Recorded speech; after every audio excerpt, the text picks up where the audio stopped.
everybody, Daniela here, and welcome to another episode of the Spa Marketing Made Easy podcast. So I want to thank all of you who are in the Spa Marketing Made Easy Facebook group. You've been giving me some great ideas for topics.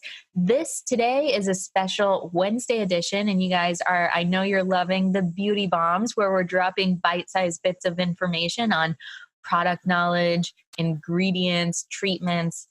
But I asked in the Facebook group the other day, what do you guys want to hear more about? And the overwhelming response was ingredients.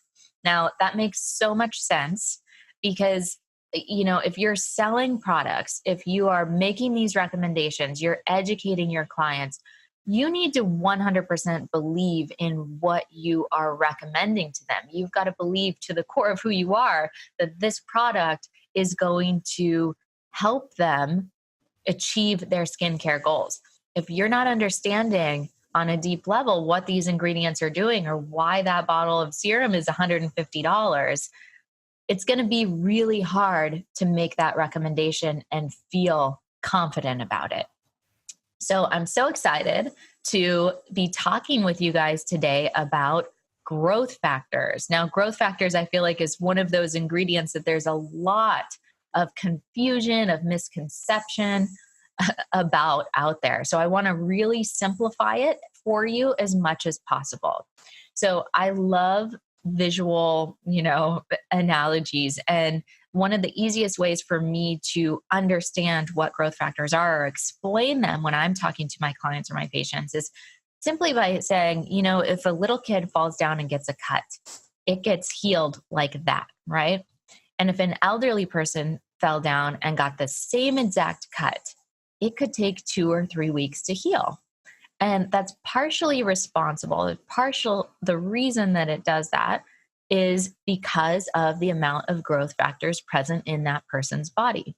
Now, growth factors, similar to collagen and elastin, they actually stop producing at the same level around the age of 30, and our growth factor production goes down.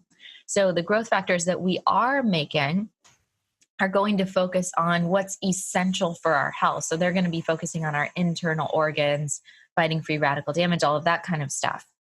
So, but when we look at our skin, we see brown spots, we see red spots, we see lines and wrinkles, all kinds of PIH, all kinds of things that are cosmetically problems for us. Our body sees those as wounds. So brown spots are overactive melanocyte cells. We see red spots are broken capillaries typically. Lines and wrinkles are a breakdown of collagen and elastin. And so when we put growth factors topically on the skin, they kind of trick the skin into acting younger. So growth factors, they can be derived from a variety of different human sources. So they can come from skin, they can come from bone marrow, they can come from fat. There's a lot about PRP right now. So you draw the blood, you spin it through a centrifuge, and the PRP is loaded with growth factors. So there's lots of growth factors, that we can source from a human space.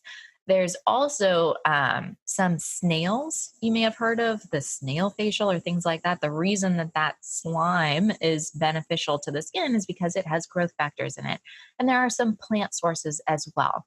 But if you look at the studies, you look at the science, it will show that skin, if we're dealing with skin and trying to heal wounds in the skin, then the best growth factors to do that are sourced from skin. And that makes sense, right? That makes a lot of sense. So if we want to heal a wound in skin, we want to take a growth factor that comes from human skin.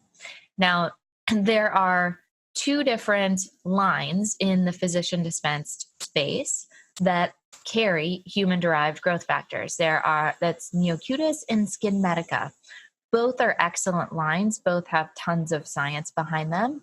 I encourage you guys to go out and read the science, read the studies, look at both of the products, test them out.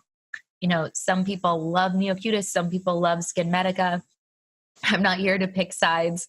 I'm here to give you the information and allow you to make your own choice. But I will say that a couple of years ago, had the honor to interview Dr. Rahul Mehta. He's the VP of Research and Development at Allergan. Allergan owns Skin Medica, and he's a wealth of knowledge specifically on growth factors. So we will link up that blog in the show notes, but we did a video interview, and then also there's a lot of information in the actual blog post from our interview.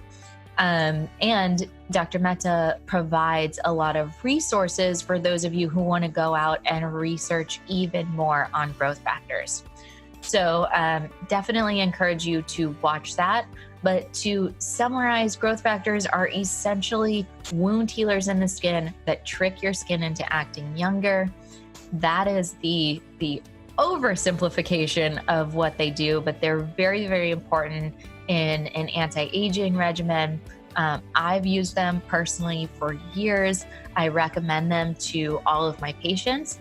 I actually follow Skin Medica's theory. They have this theory called GRASS theory. So it stands for growth factors, retinoids, antioxidants, specialty products, and sunscreen. And so any anti-aging regimen that you're putting together, you've got to have all of those ingredients in there to have a complete anti-aging regimen. I've done that for years. It's worked really well for me. And so I encourage you guys to do your research and figure out what philosophy works for you. So I hope that gives you some clarity on growth factors. Feel free to keep this conversation going over in the Spa Marketing Made Easy Facebook group. Tag me if you have a question, and I will catch you on the next episode. Bye.